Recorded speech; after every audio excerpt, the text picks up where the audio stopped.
bom dia.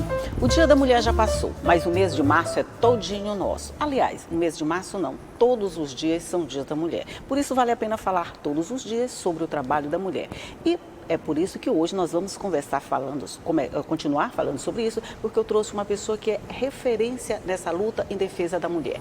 Quem veio tomar café comigo nessa manhã foi a juíza Sônia Amaral, que é também vice-presidente da Associação de Mulheres de Carreira Jurídica do Maranhão. Bom dia, doutora Sônia. Bom dia aos telespectadores, bom dia, Elba. Obrigado pelo convite, é sempre um prazer imensurável estar aqui com você para esse papo descontraído desse café maravilhoso. Obrigada por ter vindo.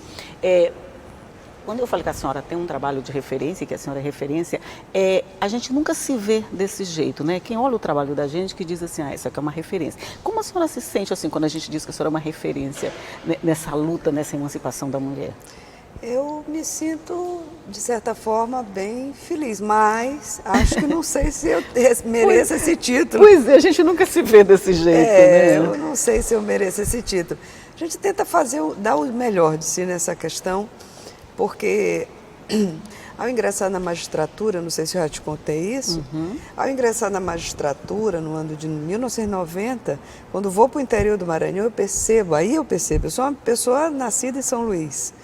E aí quando você parte para o interior, e naquela década de 90 ainda, você percebe todas as dificuldades, todas as diferenças, porque se na capital existe, imagina no interior. No interior.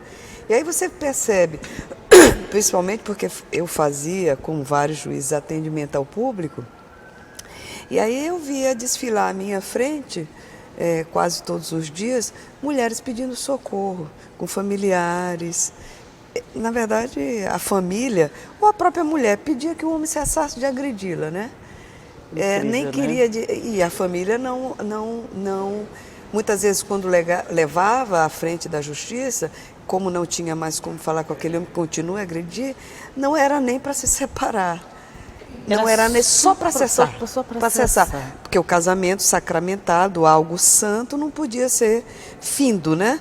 Era essa a percepção. Acaba por uma bobagem como uma agressão. Uma bobagem, uma agressão. Então chama o homem, conversa com ele, pede só para ele parar de agredir esta minha filha, ou a própria mulher. Então, é nesse contexto que eu começo perplexa por não ter visto isso. Venho de uma família, graças a Deus, que meu pai era um homem, ele já faleceu, extremamente carinhoso. Uma casa de muitas mulheres, 4 mulheres. 4 mulheres, ele aprendeu bem a lidar com mulheres. 4 mulheres, eu com a mãe, né, 5 mulheres. E vim desse lá e aquilo me causou perplexidade e a gente começa a dizer, alguma coisa eu tenho de fazer. E é nesse sentido que eu me insiro. Mas como qualquer uma ou qualquer um que olha um cenário que não é favorável, um cenário que não é normal e se insurge contra aquilo. Mas assim, quando a senhora começou lá em 1990, a senhora já se deparou com essa situação e ficou perplexa. Hoje, a senhora diria que a situação está diferente, que ela está mudada. O que mudou de lá para cá nessa situação da mulher agredida dentro do lar e que precisa de socorro? Mudou muito. Porque a cultura de antigamente, e isso dizia bem, era em briga de marido e mulher, ninguém mexe a colher. Isso. Hoje não existe essa percepção, as pessoas não têm mais isso. As pessoas já entenderam, muitos. Claro que ainda existiram resistências, mas para que o cenário que existia antes, para hoje, as pessoas já começam a entender, já estão entendendo que sim, isso tem consequências. Sim. Não é só consequência no seio daquela família. A criança que observa esse tipo de cenário, ela retrata em momento seguinte o mesmo cenário. É a que se chama de violência transgeracional, né? Então, as pessoas já percebem que a importância do núcleo familiar, mas o núcleo familiar saudável. Ninguém pode achar um núcleo familiar em que a mulher é agredida que seja saudável. Que seja saudável, né? E isso, um núcleo dessa ordem, está passando valores e causando uma série de frustrações na criança desde a tenridade. E isso depois tem consequência na sociedade, na questão da violência, né? Também. Parece uma herança maldita, mas é uma herança que ele passa a encarar aquilo como uma coisa normal e natural. Exatamente. Natural. Mas assim, eu diria, no processo de busca de socorro, antes a mulher tinha vergonha, ela não queria acabar o casamento, ela queria só, como a senhora falou, só uma pausa, vamos dizer, ou um fim daquela agressão. Hoje ela já está diferente, ela mesma vai, ela mesma denuncia, ela mesma acaba com o casamento. Tem uma diferença de comportamento bem grande aí da mulher, não tem? Tem, mas tem um detalhe. Ainda não é alguma coisa generalizada. Veja, ontem mesmo, conversando com a delegada Viviane, sim, Viviane Zambuja, ela disse que de 8 casos de feminicídio, somente uma anteriormente tinha denunciado o agressor. As mulheres ainda apanham calada, muitas vezes, isso, e acabam em feminicídio. Antes ela não buscou apoio, e com certeza esse companheiro, esse marido, sei lá quem for, não a matou e não cometeu um histórico de violência anterior, né? Ainda uma aposta que o mais importante é a família, a integridade da mulher. Veja, no início, e reforço isso, destaquei a importância da família, de um lar saudável. Mas isso não quer dizer que a mulher tem de se submeter a um cenário, a uma vivência, a um espaço de violência para manter família. Para manter a família, para manter as aparências. Para manter as aparências. Um relacionamento desse não é saudável para os filhos, ela tem de entender isso. Um relacionamento saudável, ele envolve uma série de questões. A criança percebe. Na vara da família, já tem depoimento de crianças que dizem, não, eu prefiro que eles se separem. Você vê, né? Quer dizer, porque as crianças já começam também a tomar consciência de que aquilo não é normal. Isso, não é normal. Eu não sou da vara de família, diga-se de passagem, faça-se registro. Mas a gente escuta os colegas dizerem isso, né? Sim. Que as pessoas dizem, olha, que as crianças dizem, muitas vezes o juiz escuta as crianças para saber com quem fica a guarda, esse tipo de coisa, quem guarda compartilhada, mas mesmo assim quem vai ficar mais tempo, etc. E aí elas dizem, não, olha, é melhor separar, porque e tem vezes que não é nem chega a agressão via de fato, mas gritos, descontroles dentro de casa, a famosa agressão emocional. A psique emocional, o ambiente fica carregado. Isso não é bom para manter-se uma família dessa ordem. Família boa, como qualquer relacionamento, é aquela saudável, que haverá desentendimentos. É natural, mas não dessa ordem. Pois é, quando a senhora falou que dos feminicídios, apenas uma tinham denunciado, tinham buscado proteção, eu fico impressionada, sempre que eu falo disso eu me impressiono, o ciclo da violência leva 7 anos para começar a ser denunciado. Como é que 7 anos? 7 anos não é muito tempo para se aguentar uma agressão, para começar a pedir socorro, gente? Pois é, mas nós não podemos esquecer que isso envolve muitas coisas, né? E agora que a gente começa a entender, olha, tem a dependência econômica de muitas mulheres. Isso. E veja, mas tem uma dependência que, sinceramente, eu acho ainda mais forte que a econômica. Emocional. Essa é a verdade. Emocional. Dependência. A gente vê muito esse cenário, dependência emocional. De aguentando, e aí a promessa de que eu vou mudar, desculpa, amanhã não acontece de novo. E a pessoa tem mais fé do que esperança. A mulher gosta tanto. Tem mais fé do que esperança, né? Não é? Ela acredita ela tem uma aquilo... dependência emocional tão violenta de uma relação que ela construiu ao longo de uma vida e chegou a casar, e chegou a se unir, formar companheiro, que ela quer acreditar naquilo. Pois é, porque senão os feminicídios só aconteceriam com mulheres que são dependentes economicamente, ou então mulheres de baixa renda, mulheres de baixa escolaridade. E hoje a violência ela é super democrática, ela vai em qualquer área, em qualquer esfera, né? Sempre foi. Vamos falar sobre isso no próximo bloco? Vamos fazer um rápido intervalinho, a gente vai tomar um cafezinho aqui e vamos continuar conversando sobre esse assunto. Um minutinho só, eu volto logo.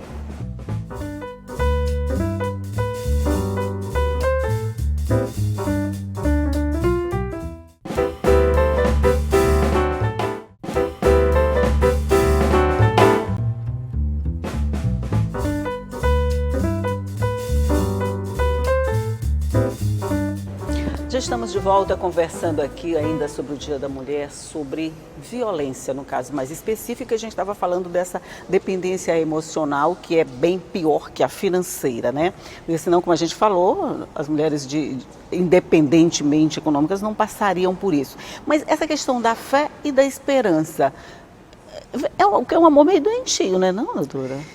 Pois é. é uma coisa que é meio doentia, eu concordo com você, mas que nós todos estamos passíveis, né? Passíveis, é verdade. Porque a mente é mais poderosa do que o próprio físico, né? A parte corpo, física, a parte corpórea. A mente é uma potência. E veja, essa dependência emocional, ela também tem uma raiz na mulher que foi formatada para manter a família. Nós fomos formatados. Aí a gente volta para a isso. questão da família, né? Volta para a núcleo questão da central família. Então você cria aquela história do conto de fadas, né? A mulher tem muito disso, né, ainda. Do conto de fadas, do marido, dos filhos, do casal perfeito. E ela destrói de repente tudo isso, sem querer. Ela destrói não é a expressão correta, me expressei mal. Sim. Isso se destrói, né? E ela se segura naquela... Ela fica presa à imagem mesmo, ela que o conteúdo tenha imagem, se desfeito. Né?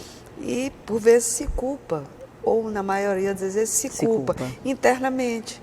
E ao se culpar, ela procura sempre aquelas soluções de postergar a solução que está à sua frente, não é? Que está à sua frente. Tem isso. Tem também uma outra questão. Por vezes a violência é tão forte e mais emocional que a pessoa tem medo, a mulher tem medo. Existe uma chantagem, existe uma pressão. Se você fizer isso, você não já escutou em feminicídios, ou tentativa, melhor, de feminicídio, em que a mulher relata que viveu uma vida sobre o jugo do medo? O medo, é verdade. No medo. Então, olha, eu tenho amigos, eu sou poderoso, não é? Se tu sair dessa relação, se tu me largar, eu vou fazer isso contigo, vou fazer...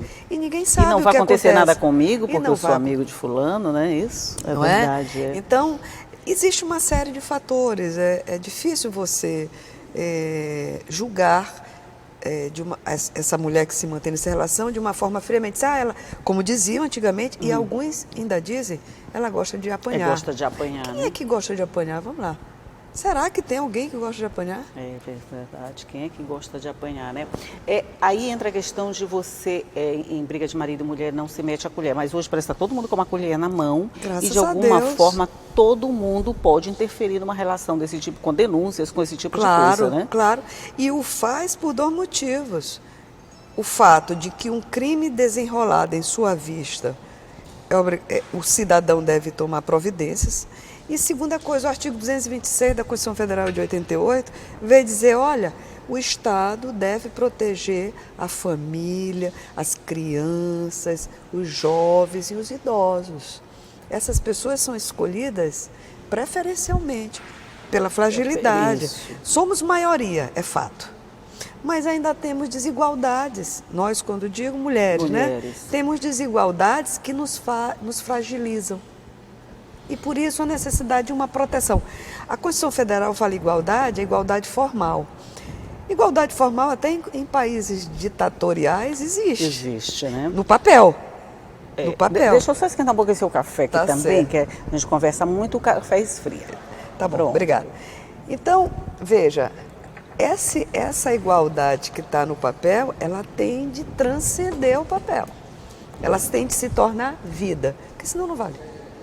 Pois é, vem daí as medidas protetivas, na hora que você vem daí busca... a Lei Maria da Penha com suas medidas protetivas. Na hora que você busca o auxílio, aqui pelo menos no Maranhão, a gente já tem uma rede que oferece um bom suporte a qualquer mulher que procura esse tipo de socorro, né?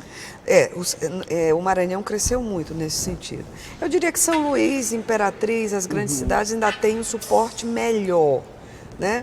Mas existe uma consciência, mesmo nos locais que não tem especialização, já existe uma consciência do sistema de justiça, eu falo, e aí envolve promotor, juiz, delegado, policial, de que essa questão deve ser enfrentada, né?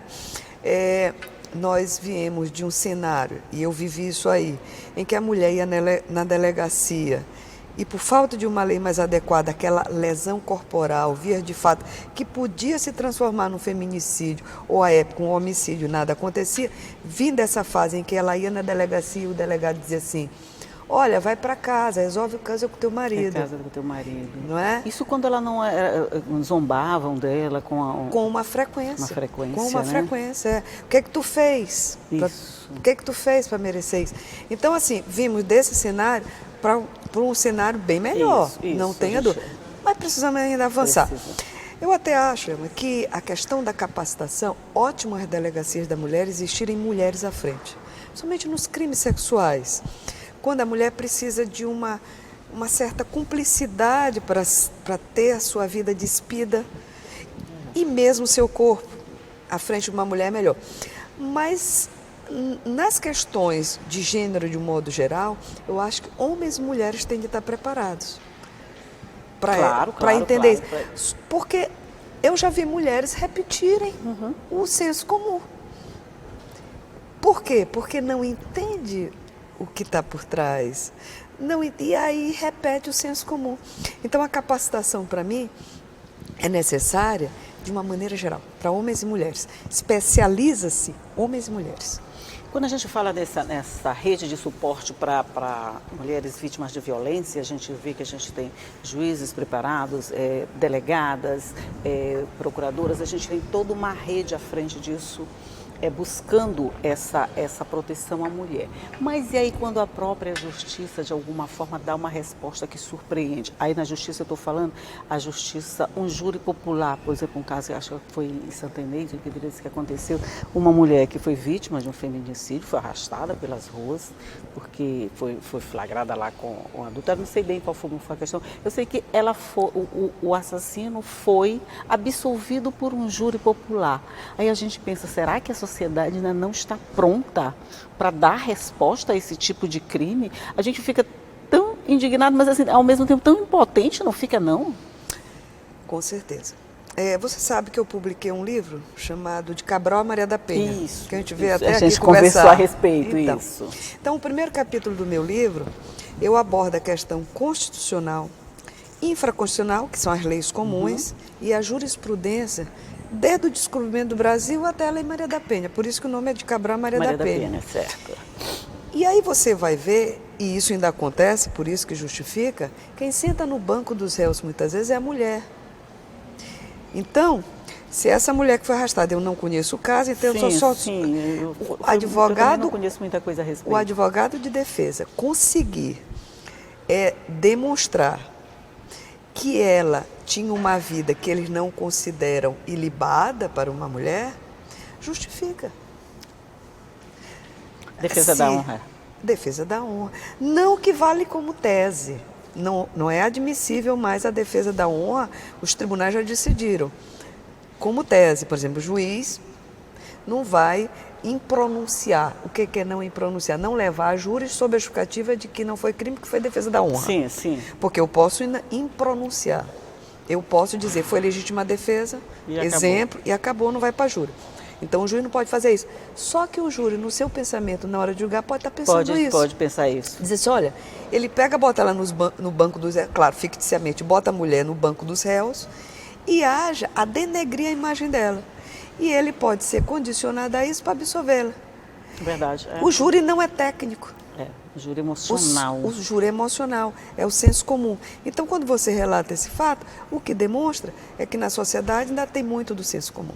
E isso a gente teve muito recentemente, num crime que aconteceu aqui no mês de janeiro, que houve o duplo homicídio do marido matando a mulher e o homem que estava com ela. Quando você viu as redes sociais inundadas de comentários a respeito da conduta da mulher. Dela. Pois é, quer dizer, ainda assim, tipo ameaça, as mulheres que tomem cuidado, porque os homens agora estão lavando sua honra com sangue. Parece que a gente retroage, a gente tem a sensação, será que a gente está voltando? Eu não sei, eu fico meio angustiada com esses pensamentos assim. Não, não é que a gente esteja voltando, a gente ainda não fomos completos. É isso. Tá? Não voltamos, mas não fomos completos. Então ainda existe, ainda estamos no meio do caminho. Ainda existe essa dubiedade, né? Ainda existe essa mistura de defesa da mulher, de combate à violência contra a mulher, mas existe o senso comum aí no meio, né? Não é? Então, ainda não está 100%, longe disso, longe disso. Aí a gente volta para aquela sua tese inicial da figura da família perfeita, ainda é muito forte. Muito forte. A mulher não pode sair daquele papel, não interessa o que ela está passando dentro desse casamento, mas ela tem que manter o papel de mulher perfeita, de esposa, de mãe de família, seja lá o que for que ela estiver passando, né? Não justifica, mas a gente acho que explica um pouquinho, né? Mas a gente ainda tem muito a avançar, né, doutora? E eu tenho aí, não é fé, é esperança.